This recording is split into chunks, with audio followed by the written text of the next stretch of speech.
Welcome to Get Organized at Work. I'm your host, Kayla Fahey-Ahrndt, healthcare leader, mom of three, and your go-to guide for ditching the chaos and taking control of your workday.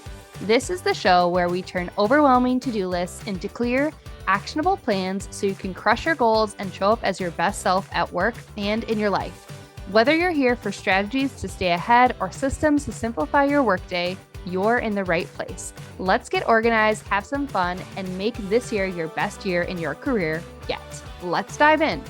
Hello. Welcome back to the 12 Days of Leadership. It is day 6, and today we're here tackling something that makes every leader audibly sigh when they hear about it. Email, file systems, OneNote, Teams, digital clutter, Google, Gmail suite, all of that. If your inbox is overflowing, if your OneNote looks like a junk drawer, if you have 27 versions of quote, final, real final docx, this episode's for you. And if you've ever said something like, okay, my digital files are chaos. I don't know where anything is. I'm drowning in emails. My OneNote could be its own crime scene. Then pull up a chair, my friend. You're in good company. Don't worry, this is not a true crime podcast, although I know many of you might be into it.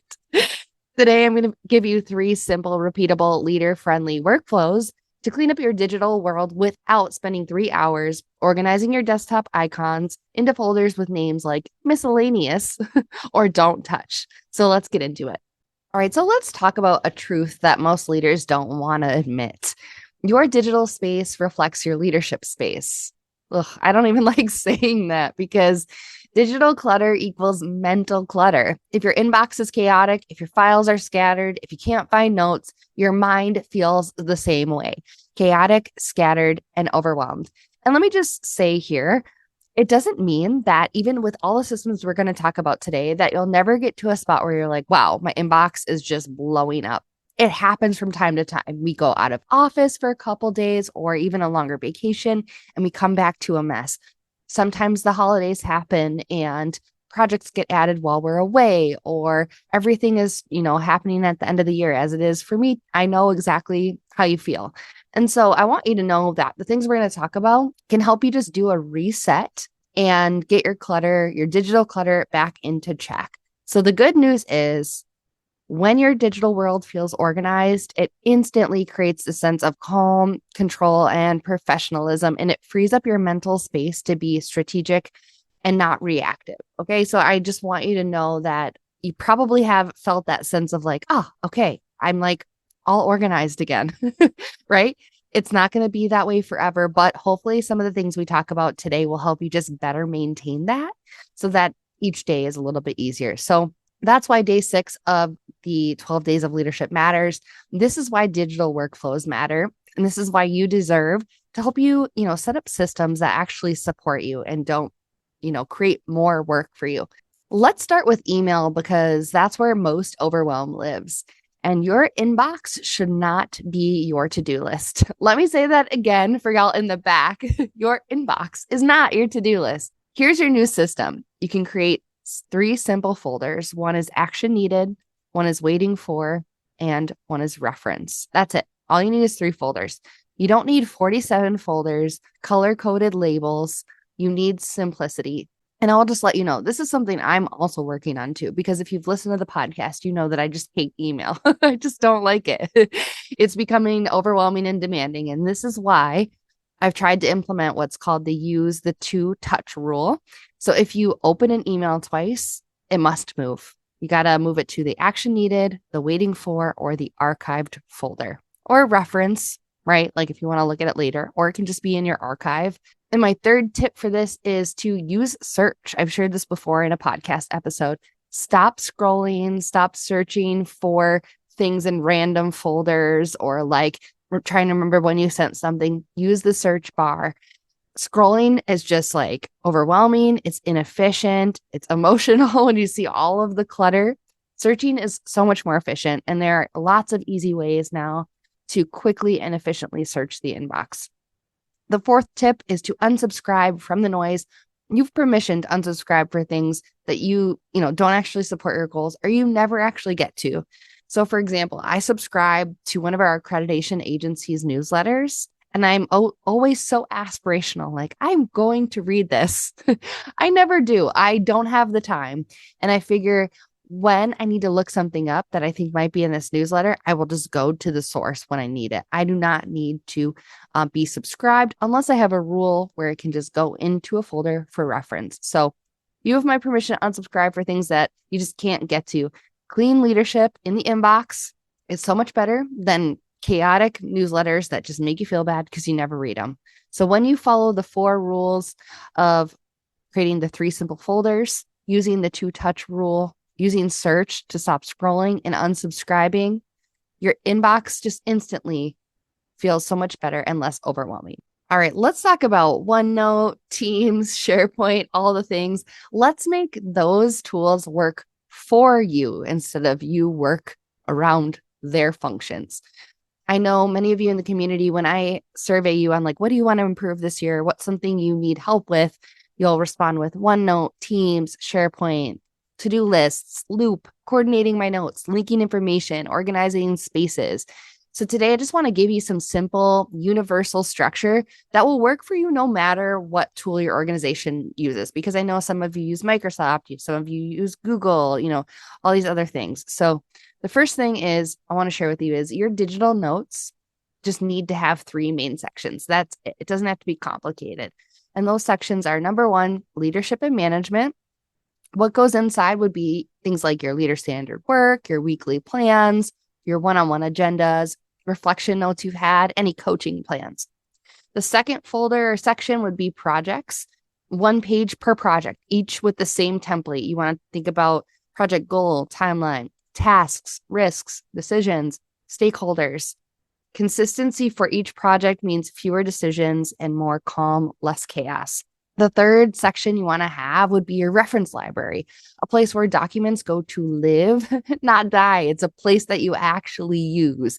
So you can have policies, workflows, workdays, accreditation standards, ongoing resources, things that don't necessarily have to be document controlled, but are there for your personal reference. Also, if you're going to use one of these tools I mentioned, you want them to be searchable. Your documents don't need to be pretty, or your notes don't need to be pretty. They need to be able to be pulled up easily by typing in a single keyword that would pull up what you need.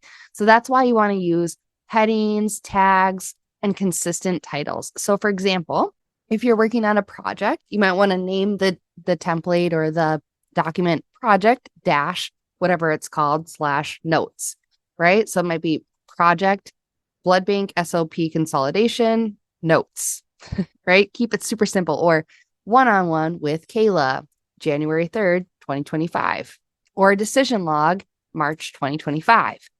Clean titles help you maintain all of your professional, efficient workflows. And then the last tip I have for this area would be linking all of your worlds together, right? So like if you're using OneNote, Teams, or SharePoint, or like Google Forms, like a Word document in an Excel spreadsheet, something like that, or a sheet, you can link your meeting notes to agendas, link your project tasks to decisions, link documents to their source folders instead of like copying and pasting or downloading separate versions of documents. Prevent yourself from having multiple of the same document downloaded, not sure which version is which, and just link. Your digital system should be working like your brain. Everything should be connected instead of fragmented. All right. In this section of the pod, I want to talk about your daily digital reset. Just like your kitchen, you got to have your counters cleared and wiped down. At least I like to do that before I make dinner, kind of reset, make sure it's ready. Your digital space just needs a quick reset. This is going to help you be more efficient the next day. This is going to help make sure you don't lose documents or, forget to save something.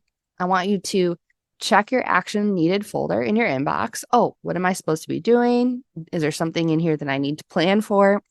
I want you to move any waiting for items to your tracking system. So maybe you have, you're waiting on somebody to review something so you can move that thing to the next step. Maybe you're keeping track of that task. Keep track of that, move it to wherever is going to remind you to follow up with that person, whether it's your email or a Kanban board. You can clean up any files that are just like on your desktop. Maybe you haven't saved them. Maybe they're in the downloads. Maybe they need to be saved. I don't know about you, but Myself, I like leaving lots of tabs open. I like keeping lots of documents open. It helps to just like make sure everything's saved and closed. Close all those tabs at the end of the day, and then clear any desktop clutter. Just close everything. Give your computer a break. I know so many of you will tell me, well, I never restart my laptop or my computer. And I've had my IT friends tell me that actually your device actually works better if you do restart it. So guilty as charged over here as well. But it's nice to actually tell your computer to go to sleep or shut down every once in a while. It doesn't need to just be constantly on until it dies. So make sure you take care of this. It's going to maintain your device. 5 minutes makes a big impact. It's just a real secret to looking, sounding, and feeling calm, confident, and strategic. Consistency beats intensity every single time. So give your brain a digital break and reset it every day. All right. So sometimes the overwhelm that we have around digital clutter isn't really about the clutter at all. It's not about the files. It's about what it all represents. We have too many responsibilities, no clear workflow, no prioritization. We're constantly switching gears every day, decision fatigue and leadership identity, not fully stepping into strategic mode. Digital disorganization is often a symptom, not the problem. Whew, I felt that hard. I know for me, sometimes when I'm like, I can't find anything and I feel like there's a million things on my screen is when I realize I'm thinking about too much all at once. But the beautiful thing is fixing these external environments can help you rewrite your internal, mindset, help you with that chaos that you're feeling. You can become a leader who knows where things live, a leader whose digital world is consistent, a leader who isn't firefighting every minute, and a leader who operates from clarity. And that is where the power is. So if today's episode made you take a deep breath and be like, okay, actually, yeah, I need to do this. You're not alone. So my community has told me over and over that digital clutter is one of the biggest sources of stress and procrastination and overwhelm. And I'm hoping these systems are something that we can build off of inside the Organized Leader Sprint, which is my 4-week cohort. And we are enrolling now through December 16th. We kick it off January 13th and we go for 4 weeks. I do a live course every Tuesday for an hour. I teach and then work with you to help you implement everything that I'm teaching. And if you can't be there in person, I do record it. So no worries. You can get that afterwards. You get access to my blueprint course, all my templates, everything is like just outlined super well for you. I'm really excited about it. And so if you are looking to enroll, I would definitely do now before the bonuses end shortly. You can check out everything at kfaconsulting.org/sprint and sign up. Make sure you snag your spot because I like to keep it small so I can keep the program high touch and give a lot of help to everybody that signs up. So tomorrow, we're going to be talking about project management for leaders, how to track work without drowning in tasks. And this is a game changer, especially if you're juggling multiple roles or locations. You are doing amazing. I want to remind you of that. I can't wait for you to come back tomorrow so you don't miss the episode. Thanks for hanging with me for the 12 days of leadership. We are really into it now. It's fun. And I'll see you tomorrow. Bye.